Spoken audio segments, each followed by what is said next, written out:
Um dia, um dia, lindo, lindo, lindo és, Senhor. Glórias, glórias, eu te dou. Me leva para a sala do trono. Ah, Senhor, eu quero ver a tua beleza. Quero ver tua face, Deus. Me leva, Senhor.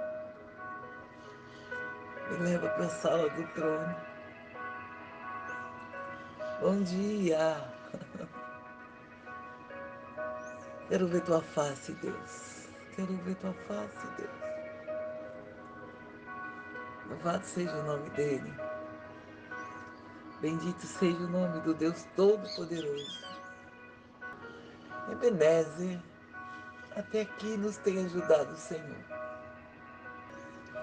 E você e a tua casa guardados, livre de todo mal. Só aí já dá uma oração de gratidão, de adoração ao nosso Deus. A gente vai continuar falando sobre o nosso chamado, sobre o porquê você está aqui, sobre a tua missão, sobre o propósito que Deus tem para mim e para a tua vida. E agora nós vamos para o livro de João. E nesse livro, o apóstolo João ainda era um jovem, né? Ainda estava andando com o Senhor.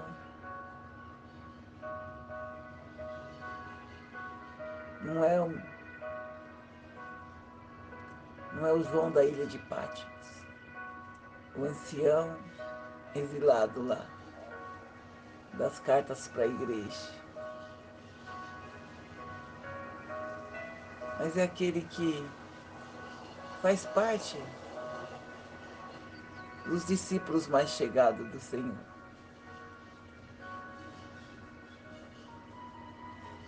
E eu gostaria que você abrisse lá em João, no capítulo 15.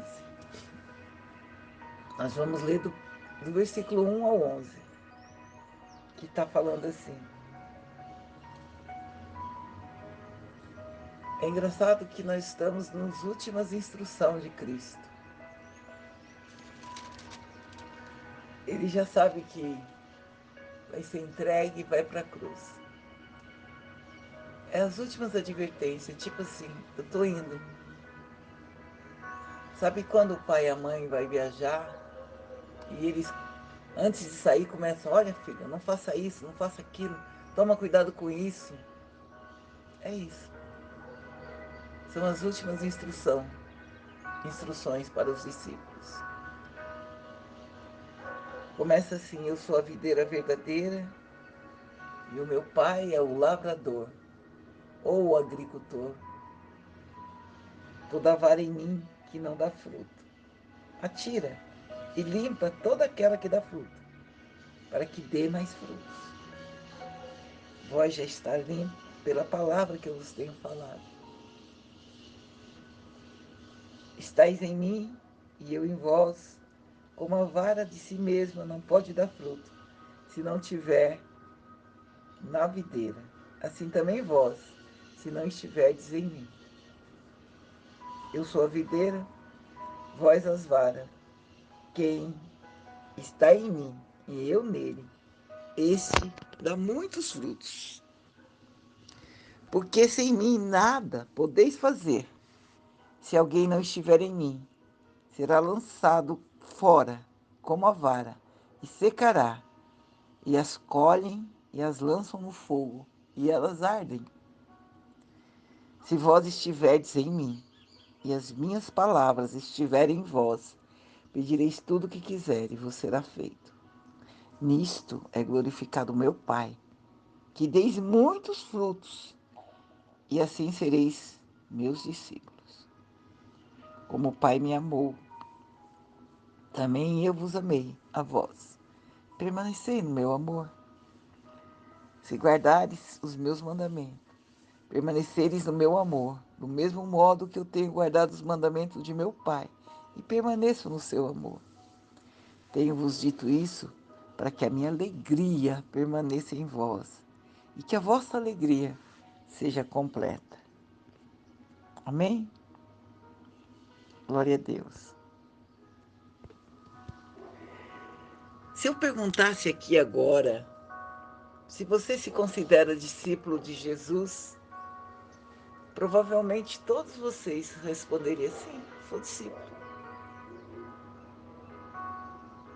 Mas eu chamo a sua atenção para o versículo 8 que a gente acabou de ler, que o Senhor fala assim, ó: nisto é glorificado meu Pai, que deis muitos frutos, e assim sereis meus discípulos. Existe uma condição para sermos discípulos de Jesus, é darmos muitos frutos. Darmos muitos frutos. Você tem frutificado? Você tem dado frutos?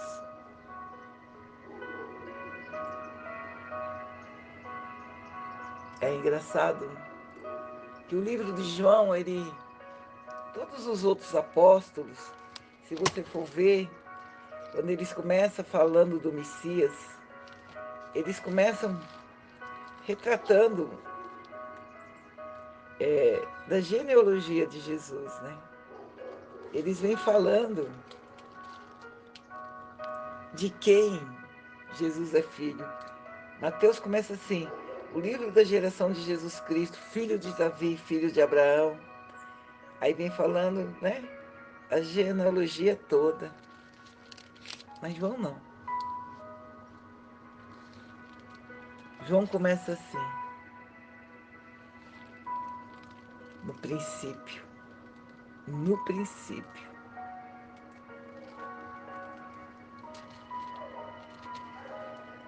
era o Verbo, e o Verbo estava com Deus, e o Verbo era Deus. João entende mais além, ele fala assim: ele estava no princípio com Deus. João vai profundo. João fala: eu vivi contemporaneamente com ele, mas ele era antes de mim, porque todas as coisas foram feitas por ele, e sem ele nada do que foi feito se fez. Nele estava a vida era a luz dos homens, e a luz resplandece nas trevas, e as trevas não o compreenderam. Aleluia. João vai lá no fundo, no profundo, para dizer quem é, e quem era, e quem é, quem sempre vai ser Jesus.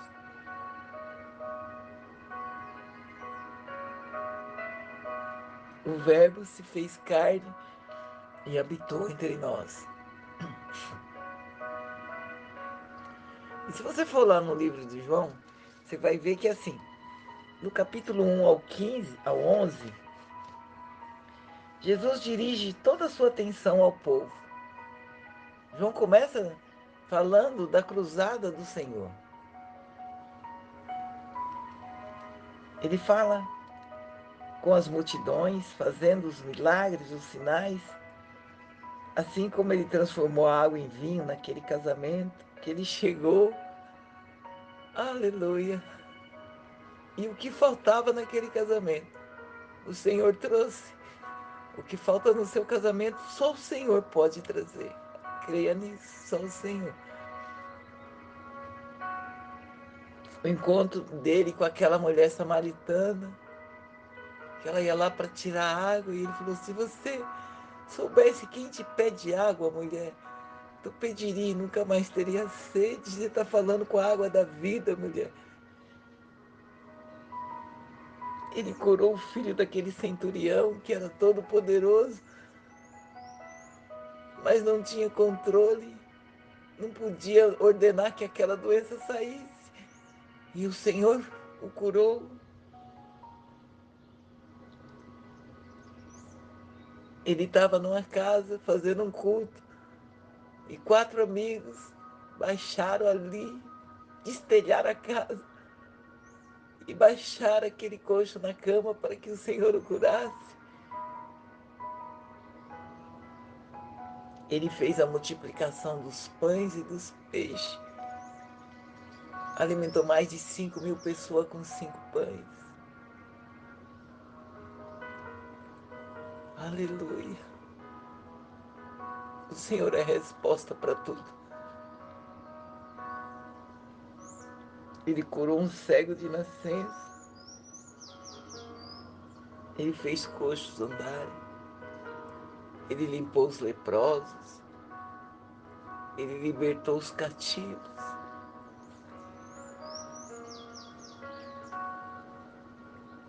Mas todos esses sinais não foram suficientes para os judeus. Ou seja, ele veio para os judeus, ele veio para os seus. E eles não o reconheceram. Eles não o receberam. No capítulo 12, Jesus deixa de falar com o povo e volta a sua atenção para os discípulos. Jesus entra em Jerusalém, vai até o templo, e ali ele tem uma conversa, ele tem um discipulado com os seus discípulos. No capítulo 13, já no final, quando eles vão cear, e eles ficam esperando ali o escravo da casa, o serviçal, vir lavar os pés deles, né? Vocês sabem, eles andavam quilômetros e quilômetros, os pés ficavam empoeirados, as mesas eram baixinhas, né? Se sentava assim, né? Próximo à mesa. Então os pés tinham que ser lavados. Quando não tinha quem lavasse. Entre os discípulos, eles ficaram questionando quem ia lavar os pés um do outro, porque eles queriam saber, serviçal, né? Para eles, na cabeça deles, serviçal era o que serve, era o mais humilde. E o Cordeiro de Deus, o que tira o pecado do mundo, pediu uma bacia e uma toalha e lavou os pés de todos eles, dando o exemplo que o maior de todos, na realidade, deveria servir a todos. E logo em seguida o Senhor ordenou que os seus discípulos amassem uns aos outros. Ele não pediu, ele não solicitou. É uma ordem. Amem-se uns aos outros. No capítulo 14, o Senhor começa a falar, olha, é preciso que eu vá. Está chegando a hora em que eu vou ser tirado do meio de vocês. É necessário eu ir para Jerusalém. É necessário eu ser perseguido, julgado e crucificado. E os discípulos entram em desespero. Eles ficam perturbados, inquietos. E Jesus conforta, falando que era necessário. Olha, eu estou indo preparar morada para vocês. Na minha casa do meu pai há muitas moradas. Eu estou indo preparar a morada. Ele fala da segunda vinda, eu vou voltar, calma. Aí ele diz a promessa, eu vou, mas eu envio o Espírito Santo. Eu envio o Consolador para vocês.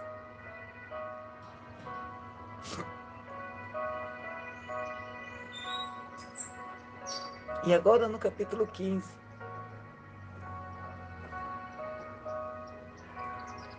ele vai falar da relação dos discípulos com ele. E do 18 em diante, do versículo 18 em diante, Jesus vai falar da relação que os discípulos vão ter com o mundo. E até adverte, olha, o mundo vai odiar vocês. O mundo vai desprezar vocês. Mas vocês vão continuar firmes. pregando a minha palavra. E agora aqui no capítulo 15, ele vai usar a figura da vinha, da parreira, da videira. Eu sou a videira verdadeira e o meu pai é o agricultor. As videiras, elas cresciam por toda a Palestina todos os anos. E os agricultores, eles precisavam podar os ramos, a fim de produzir frutos de boa qualidade.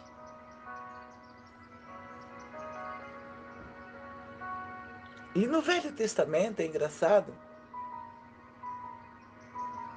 que Deus considerava o povo de Israel a vinha dele. Ele faz essa comparação. O povo de Israel era a vinha do Senhor.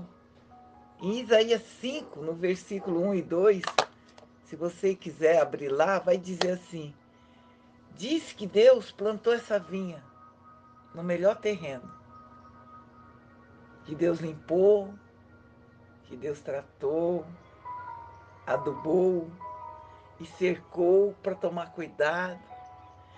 Deu o melhor dele para esse povo. Mas essa vinha, esse povo não o recebeu. Os judeus eram considerados a vinha do Deus Altíssimo. Vai falar que Deus esperava que eles frutificassem uvas boas, uvas doces. Mas ao invés disso, veio uvas bravas e amargas. Ou seja, Israel não cumpriu o propósito de Deus. Eles não receberam o Messias. E agora ele diz aqui: eu sou a videira verdadeira. Jesus está falando, eu sou. E o pé de vinha, o pé de uva, ele só tem dois propósitos. Ou ele produz frutos, ou ele é arrancado e jogado fora. Não tem outra serventia. Em Ezequiel 15 vai dizer que qualquer madeira é aproveitada para qualquer coisa. Para queimar, para construção, para lareira. Mas a madeira da vinha não serve para nada. São garranchos, né? Não é forte o suficiente, nem fraca, a ponto da gente quebrar. Então, tem que arrancar mesmo e jogar fora. Se ela não produz fruto, ela é inútil. E agora Jesus faz essa declaração para os seus discípulos. Israel não é mais a vinha de Deus, mas ele é a vinha. Ele é a videira verdadeira. A vinha que era Israel não cumpriu o propósito, não produziu frutos para a glorificação de Deus. Mas agora eu sou a videira e o meu pai o agricultor. Nós somos os ramos enxertados, ligados nele. Nós não somos os filhos originais, nós somos filhos adotivos. E a única maneira de produzirmos frutos é estarmos em Cristo. Se não estivermos em Cristo, seremos lançados fora, como um ramo seco jogado para queimar. E a pergunta é: o que são os frutos? Diz que essa é a marca dos discípulos do Senhor. E quando o Senhor fala de frutos aqui, não é só os resultados, não é só o produto final, não é só a pessoa que você convida para a célula, para o culto. É um fruto, mas ele tem um começo para você frutificar. Não é só trabalho. Está incluído o trabalho. Mas o principal, você vai ver lá em Mateus 7,15. Abra lá em Mateus 7,15, nós vamos ter que ler. Em Mateus 7,15,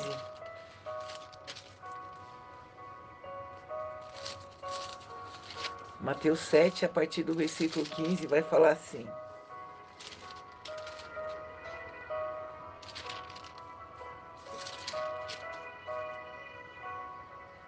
acautelai-vos, porém, dos falsos profetas, que vêm até vestido como ovelha, mas interiormente são lobos devoradores.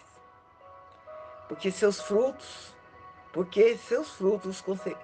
os conhecereis. Porventura colhem-se uvas dos espinheiros, ou figos dos abrolhos?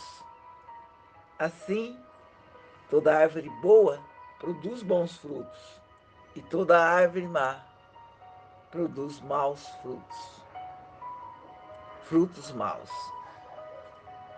Não pode a árvore boa dar maus frutos, nem a árvore boa, má dar bons frutos. Não pode a árvore boa dar maus frutos, nem a árvore má dar bons frutos. Toda árvore que não dá bons frutos, corta-se e lança-se no fogo. Portanto, pelos seus frutos os conhecereis. Quando ele está falando aqui de falso profeta, ele não está excluindo o trabalho, porque eles trabalhavam ativamente. Mas se você for ler no versos 21 a 23, que fala assim, é a continuação dos falsos profetas, tá? Nem todo que me diz Senhor, Senhor entrará no reino dos céus, mas aquele que faz a vontade do meu Pai. Muitos me dirão naqueles dias, Senhor, Senhor, não profetizamos em teu nome? Em teu nome não expulsamos demônios? Em teu nome não fizemos muitas maravilhas? Você vê aqui que eles trabalharam muito, né? E eles estão reivindicando isso do Senhor. Nós expulsamos demônios, nós profetizamos, nós evangelizamos. Tinha muito trabalho envolvido nisso, concorda?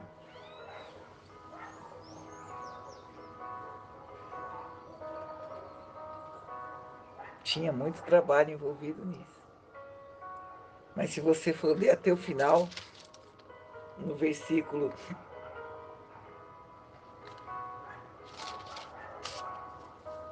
se continuássemos lendo, nós vamos dizer que o Senhor vai falar assim para ele. No versículo 23, eu nunca conheci vocês, apartai-vos de mim, vós que praticais a iniquidade. Esses profetas tinham muito trabalho, mas praticavam a iniquidade, o pecado. Para você dar frutos verdadeiros, você vai ter que transbordar o caráter de Cristo.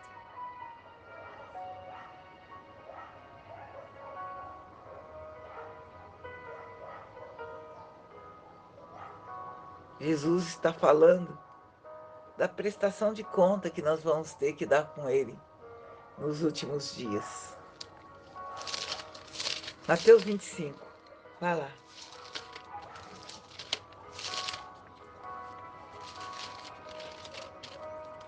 Mateus 25, a partir do 35, vê se você consegue entender o conceito. Vai falar assim, porque eu tive fome e me deste de comer, eu tive sede e me deste de beber, eu era estrangeiro e hospedou-me, eu estava nu e vestiu-me, adoeci e visitaste-me, estive na prisão e foste me ver. Então os justos lhe responderão, dizendo, Senhor, quando é que foi que a gente te viu com fome e te demos de comer? Ou com sede e te demos de beber? Ou quando te vimos estrangeiro e te hospedamos? Ou nu te vestimos? Sabe por quê? Que quando a gente faz isso por amor, a gente nem percebe, é automático. Não é uma coisa, não é aquelas pessoas que vai dar uma cesta básica e filma e coloca no Face, no Instagram. Era tão comum A essência da vida deles era isso. Que o Senhor fala. Respondendo o rei lhe dirá: na verdade eu te digo que quando vocês fizestes a um dos meus pequeninos irmãos, a mim fizeste. Então, também aos que estiverem à sua esquerda, ele vai dizer: apartai-vos de mim, malditos, para o fogo do inferno, preparado para o diabo e os seus anjos. Os frutos, antes de mais nada, está falando da nossa vida com Deus e de nós manifestarmos a natureza de Deus. É claro que não exclui o trabalho, mas não é o principal. Quando a gente começa a olhar para a vida de algumas pessoas, a maneira como elas vivem no seu dia a dia, né? Em suas casas, em seus trabalhos, em seus ambientes escolares, não na igreja, né? Porque parece que na igreja nós somos programados para ser crentes, né? Eu já tive a oportunidade de ver pessoas na igreja falando num tom de voz doce. E a oportunidade de chegar na casa da pessoa e pegar a pessoa num acesso de ira tão descontrolado, que eu fiquei pensando, será que é a mesma pessoa?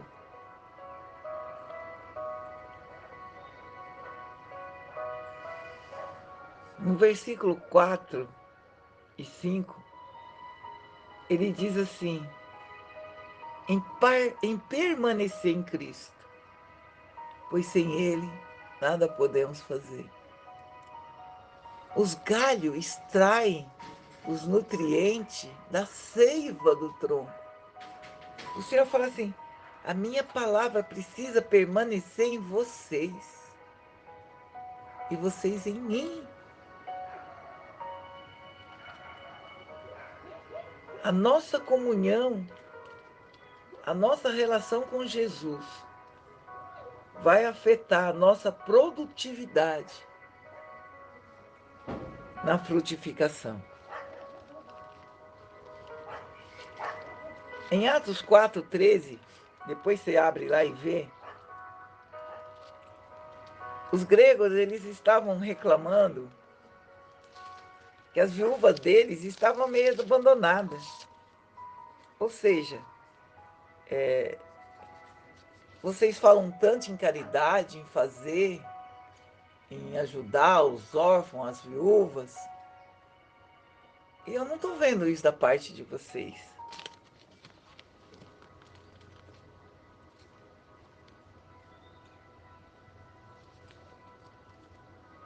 Aí, eles instituíram pessoas para trabalharem nessa obra, porque eles precisavam continuar em oração, em comunhão com o Senhor, para que a oração sustentasse a obra, o trabalho. Mas se você abrir lá em Atos 4, tenta abrir lá, vamos lá um pouquinho.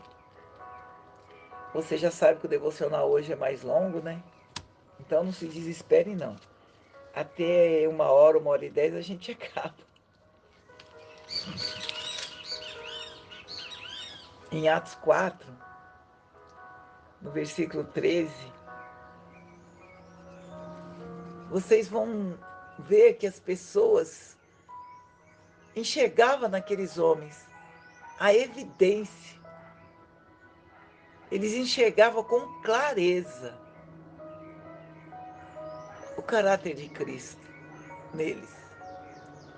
Eu estava falando, né? Quando Gandhi começou a ler a Bíblia, que ele simpatizou com Cristo, ele queria se tornar um cristão e foi impedido uma vez de entrar na igreja porque ele, ele era Gandhi. E tempos depois foram perguntar para ele assim, o que ele achava do cristianismo. A resposta dele falou assim, eu conheço o Cristo de vocês, eu amo o Cristo de vocês, Eu respeito o Cristo de vocês, mas vocês se parecem muito pouco com ele.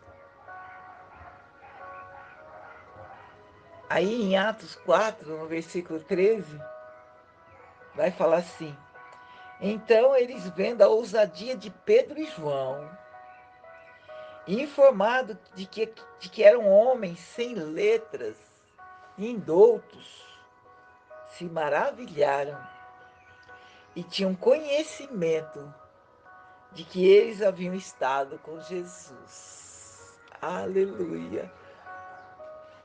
Só o fato de Pedro e João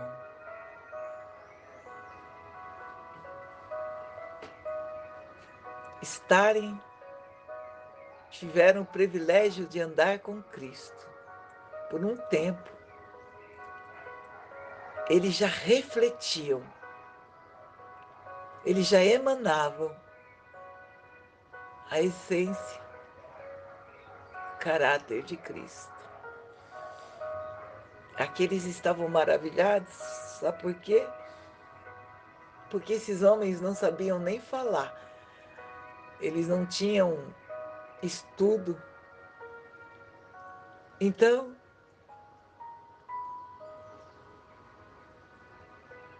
talvez hoje você está falando assim: o meu problema é esse, eu não consigo falar, o meu português é muito ruim, eu não sei se eu vou conseguir.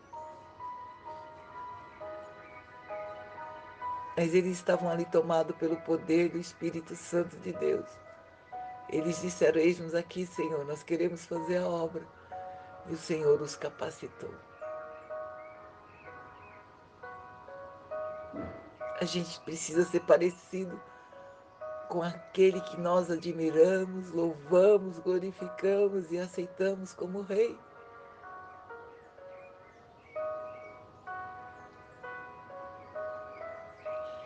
As pessoas olhavam para eles e reconheciam neles o caráter de Cristo, porque eles transbordavam, eles demonstravam o fruto de um relacionamento próximo, íntimo com a pessoa de Jesus.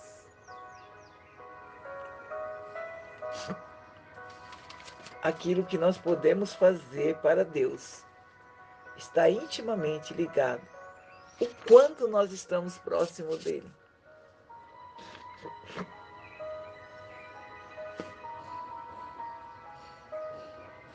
Deus espera de nós a mesma coisa, que a gente possa transbordar a essência dele. E para entendermos isso, a gente não pode negligenciar a nossa comunhão com Cristo. De jeito nenhum. A nossa experiência pessoal, não aquela que você tem quando você vai à igreja, ouve um pregador falando lindamente, ou na célula, mas aquela que você, no teu quarto, você fala assim: fala comigo, eu quero te sentir, Senhor. É essa experiência que eu estou falando. A tua experiência pessoal com o Senhor. A oração, ela não pode ser um monólogo, ela tem que ser um diálogo. Você fala, ele escuta, ele fala e você ouve. Em Atos 6,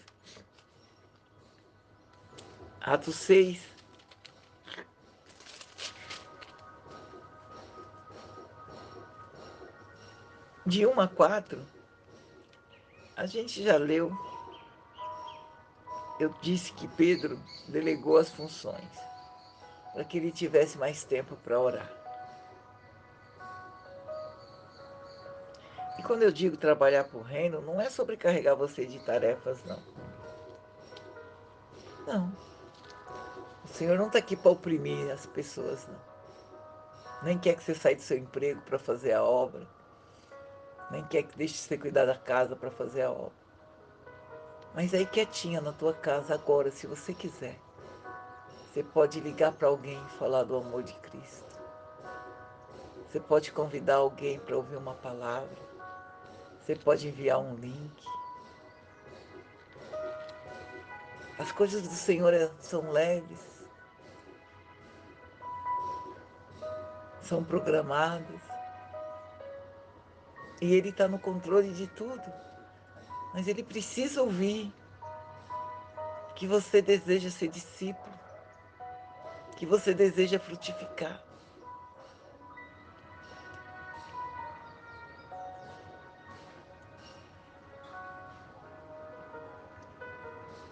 Na nossa igreja está tendo culto presencial às 18h30 todo domingo. O ambiente suporta até 40 pessoas. As pessoas diziam que estavam ávidas por um culto presencial e eu vejo a igreja vazia. Às 6h30, às 18h30. E nos últimos 2 cultos, eu reparei uma visitante na igreja. Uma senhorinha de 80 anos, apoiando numa muleta. E quando acabou o culto, eu fui ajudá-la a sair da igreja. Lá fora, a cuidadora a esperava. E a gente foi conversando no trajeto. Naquele pequeno trajeto, ela me disse que era viúva há 9 meses, depois de 55 anos de convivência, e que ela morava sozinha, mas que o filho estava sempre por perto, que morava na mesma quadra, mas que ela se sentia muito só. Me despedi dela, anotando seu telefone, e no outro dia eu entrei em contato, e durante a semana nós conversamos um pouco. No próximo domingo ela disse que não iria porque a perna doía muito. Nós fizemos uma oração e eu disse a ela que então, no próximo domingo eu a esperava. E para minha surpresa, quando eu cheguei na igreja, ela estava lá. Eu fui até ela, ela disse, depois da oração melhorou um pouco e eu vim. E novamente, eu ajudei ela a sair da igreja. E quando a gente chegou no carro, ela falou assim, vai lá em casa tomar um café comigo. Eu falei, com certeza, dona Sônia, eu irei.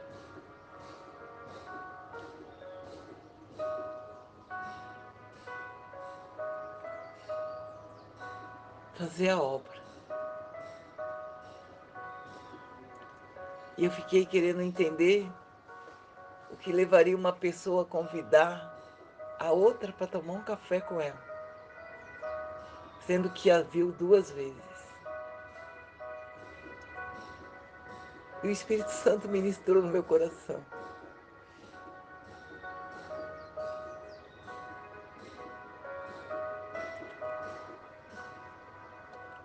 O amor derramado pelas vidas. Tem coisas que a gente pode comprar. E tem coisas que não dá para comprar. Uma visita, um café na mesa, uma conversa.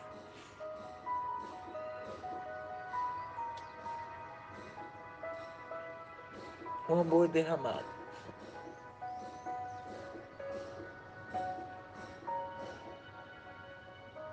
Para a gente produzir bons frutos, você tem que estar cheio de Cristo.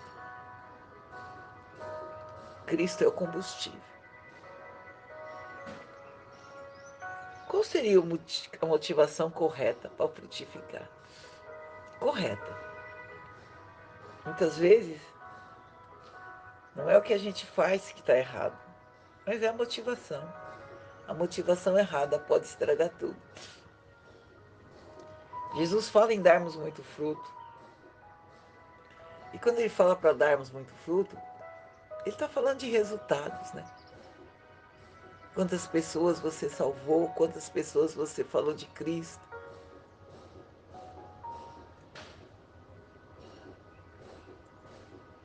Mas eu estou falando que isso é consequência. É consequência. Não se preocupe quantos frutos, é consequência. Quando as pessoas enxergam em nós uma maneira diferenciada de viver, já é um resultado. Quando elas veem os nossos frutos, quando nos vê tocando em pessoas, discipulando, já é um resultado. Não se preocupe por quantidade, mas não termine esse ano sem frutificar. Pelo menos uma pessoa para o reino. Não termine. Faltam ainda 2 meses. Dá tempo de você evangelizar alguém, de você trazer palavra de vida para quem está morto, de ânimo para quem está desanimado, de alegria para quem está triste. Ainda tem tempo.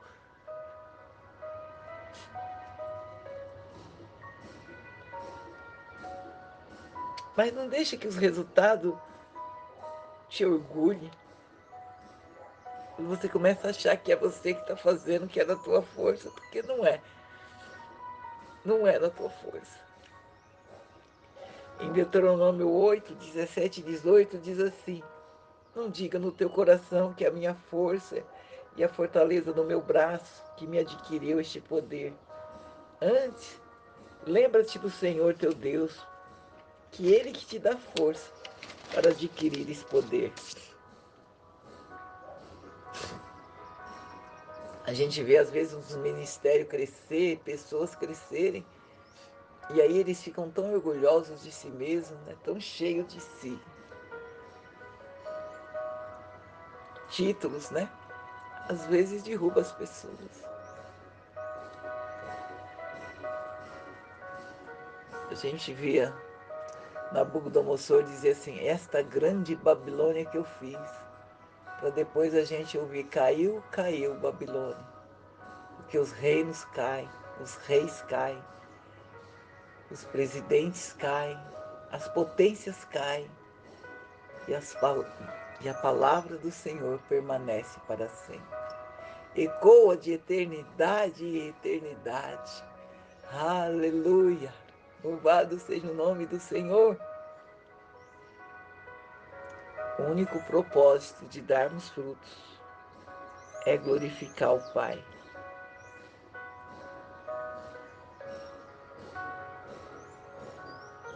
Deus, Deus nunca quer, nunca quis e nunca vai querer nos colocar em evidência, sabe? Eu, não. Eles nos usam para nós evidenciarmos o seu caráter. Aleluia. Invista seu tempo com Deus.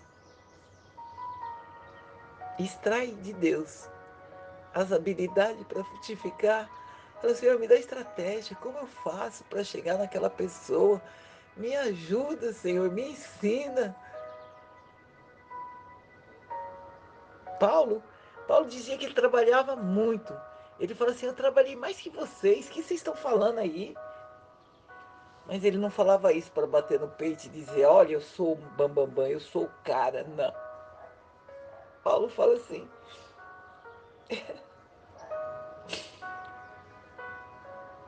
os dons que Deus deu a ele não ficou sem resultado. Ele fala: eu fiz dar resultado. Pelos dons que o Senhor me deu, não ficou guardado.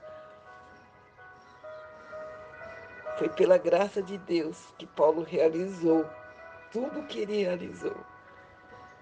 Então a ele seja dada toda a honra, toda a glória e todo o louvor. Porque quem se exalta será humilhado, e quem se humilha será exaltado. Os fariseus daquela época eram um grupo de alta performance, né? Eles trabalhavam muito, muito. E eles tinham isso com eles, né? O orgulho. Lembra lá em Lucas 8, quando aqueles dois homens entraram no templo? Um era fariseu, o outro era publicano, pecador. E o publicano já entrou de cabeça baixa no templo, se sentindo constrangido, imerecedor de ao menos levantar os olhos. Ele estava de cabeça baixa, dizendo: Senhor, tem misericórdia de mim, eu sou pecador, Senhor. Oh Deus, não leve em consideração, Senhor. E o publicano falava: é isso mesmo, ele é pecador. Mas graça te dou, Senhor, bem soberbo, porque eu não sou como esses aí idólatras, roubadores, adúlteros. Eu sou o grande. Eu jejuo 2 vezes por semana. Eu dou o dízimo de tudo. Te louvo, Senhor, porque eu sou o cara. Eu sou o cara. E o outro batia no peito e falava: minha culpa, minha tão grande culpa, Senhor. Tem misericórdia de mim, me perdoa. E a palavra diz que o pecador desceu para sua casa justificado e o fariseu não. Sabe por quê? Aqueles homens faziam as coisas para as pessoas virem, para as pessoas aplaudirem, para as pessoas os elogiarem. Já não era para glorificar o Senhor, mas era para colocá-los em evidência. A gente tem que tomar cuidado todos os dias, com o orgulho e com a soberba.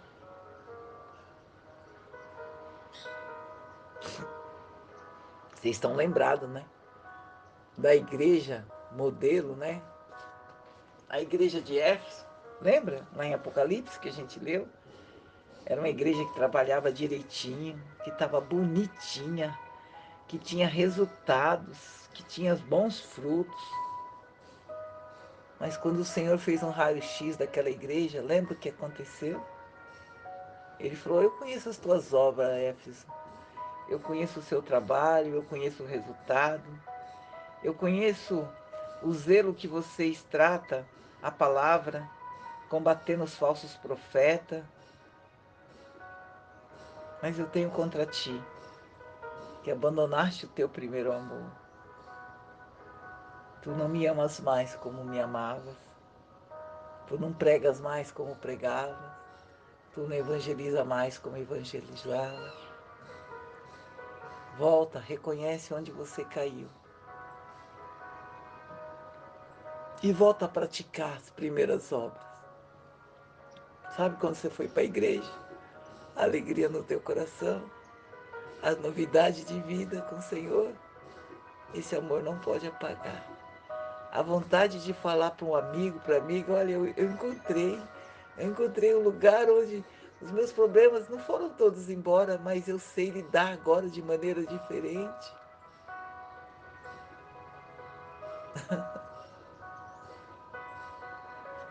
O seu trabalho tem que ser a expressão do seu amor por Deus. Se não for assim, de nada vai adiantar. Ele fala para essa igreja: arrependa-te, lembra de onde caíste, senão eu vou tirar de ti o teu castiçal. Senão essa igreja vai acabar. Castiçal é a igreja, você lembra disso, né? Eu vou tirar o seu candelabro.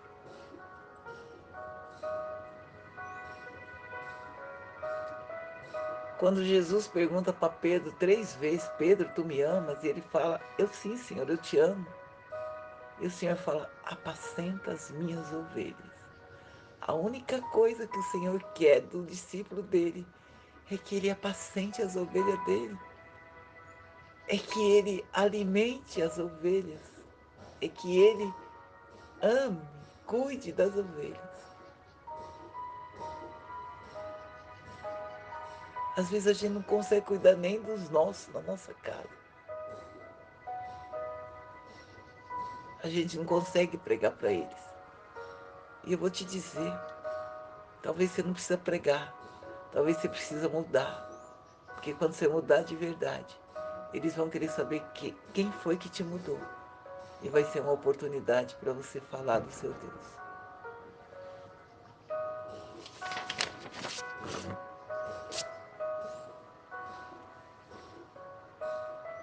Todos nós temos anseios, queremos conquistar, realizar. Está na nossa natureza. Quando chega no começo do ano, a gente até pega um caderno, né? Para traçar as metas, os objetivos, aquilo que a gente quer viver, onde a gente quer chegar. Mas tudo isso para as coisas terrenas, né? É muito pouco aqueles que pegam um caderno e falam assim: esse ano eu quero conquistar os frutos do Espírito. Sabe quais são, né? Alegria, paz, mansidão, domínio próprio, benignidade, longanimidade, fidelidade. Eu não, eu não, eu não lembro de ter pego alguém que falou isso. Eu quero atingir esses objetivos. Eu quero ter mais tempo de oração com o Senhor. Eu quero estudar a Bíblia. Eu quero ler pelo menos nesse ano, Senhor, metade da Bíblia.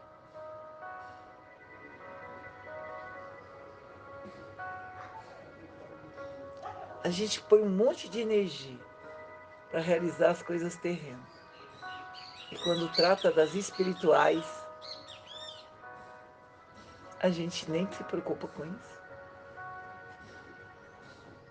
É por isso que a gente está estagnado na nossa vida espiritual, emocional, profissional. É porque nós estamos vivendo só para nós, só olhando para o nosso umbigo.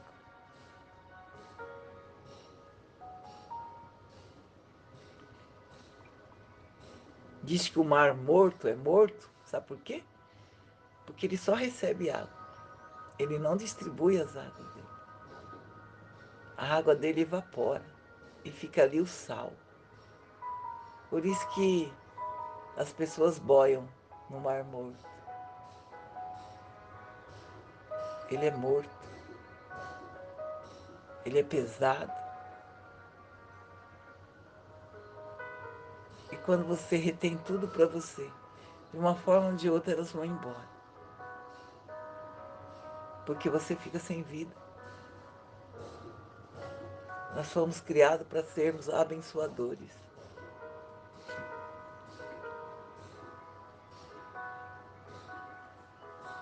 Então a gente não pode querer só receber, a gente tem que praticar o doar.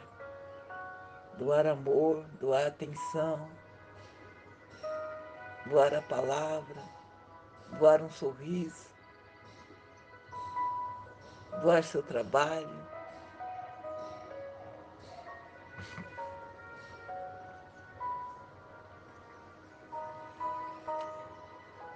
Quando Deus reivindica de nós mais fruto, Ele não quer nos colocar na parede e nos forçar a nada. Não. E nem eu quero te forçar a nada. Você já foi encorajado a participar de uma célula.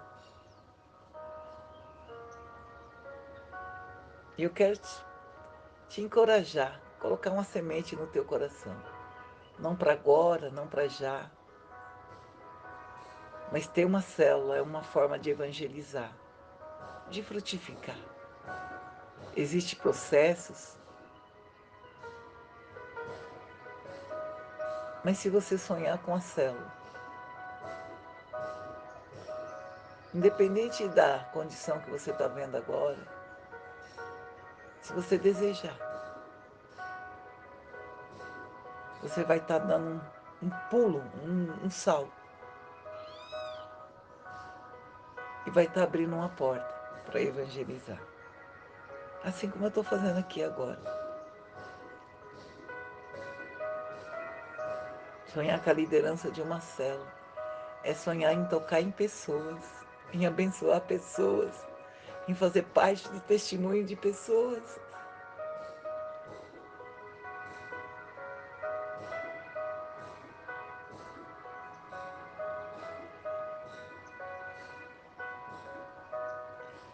Então, eu estava falando ontem que eu não consigo entender um cristão que não fala de Cristo. Eu falei, pode perceber, a conversa pode começar de qualquer jeito, de política, de esporte, de comida, mas a gente sempre acaba falando, a gente sempre acaba incluindo o nosso amado na conversa, que a nossa boca sempre vai falar daquilo que o nosso coração está cheio. Pode perceber, começa falando com um crente de verdade, ele vai terminar falando alguma coisa de Cristo para você. Você não vai sair sem ouvir falar a palavra Jesus Cristo. Não vai. Aí eu estava falando que eu não conseguia entender as pessoas que não falam. Eu sou crente, eu vou à igreja, eu vou à célula, eu trabalho. E não falo. Teve pessoas que o Senhor curou e que o Senhor pediu para não falar. Mesmo assim elas falavam, porque o coração ardia. E eles não conseguiam ficar calados. Nem Jesus proibiu. E você é um testemunho vivo andando. Você nem consegue falar para as pessoas de como você era e de como você é agora. Tá certo que falta mudar muitas coisas ainda, mas você já deu um grande salto.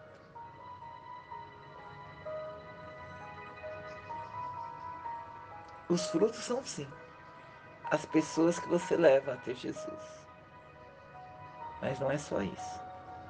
O que o Senhor deseja de você na realidade, o que o Senhor quer que você transborde de verdade, são os frutos do Espírito. Como eu falei para você, o amor, a alegria, a benignidade, a paz, a mansidão, o domínio próprio, a bondade, a fidelidade e a longanimidade. Se você estiver cheio desses frutos, o resto é consequência. As pessoas vão reconhecer em você o caráter de Cristo. E para terminar esta pregação, vai lá em Marcos 11.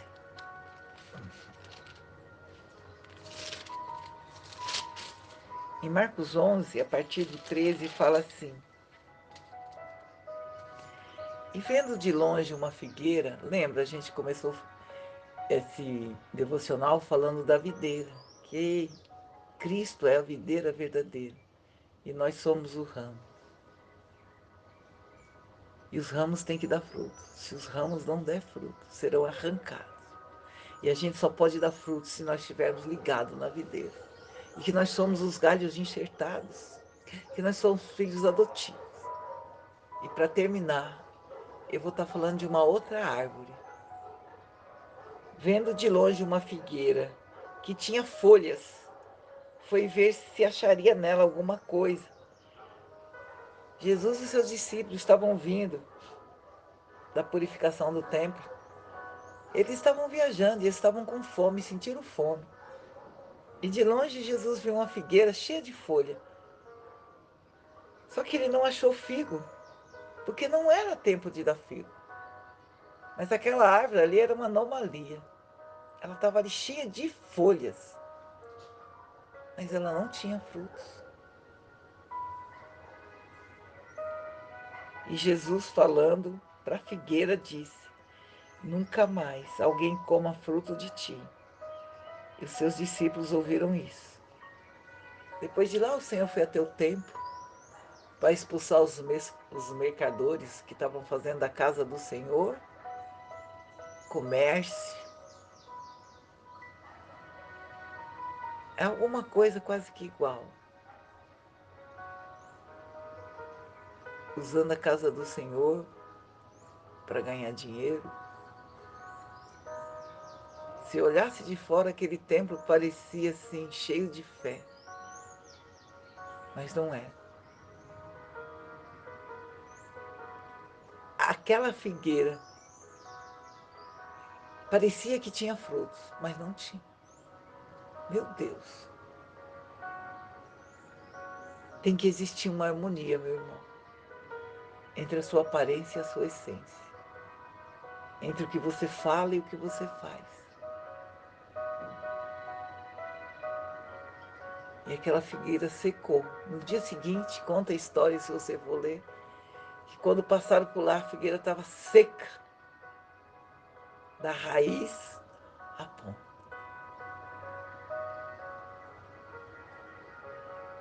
O apóstolo Paulo, nos últimos dias dele também, advertindo o seu discípulo Timóteo, falou: Timóteo, você precisa pregar, Timóteo, quando der e quando não der. Há tempo e há sem tempo.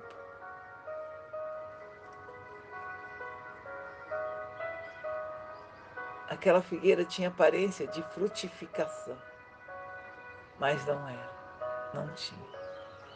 Que o Senhor tenha misericórdia da nossa vida. Que Ele olhe para a nossa vida e veja os frutos, não os galhos. Que Ele cresça e que nós diminuamos. Que Ele apareça e que a gente possa louvar e glorificar o nome dEle. Minha oração nesta manhã é que você deseje frutificar.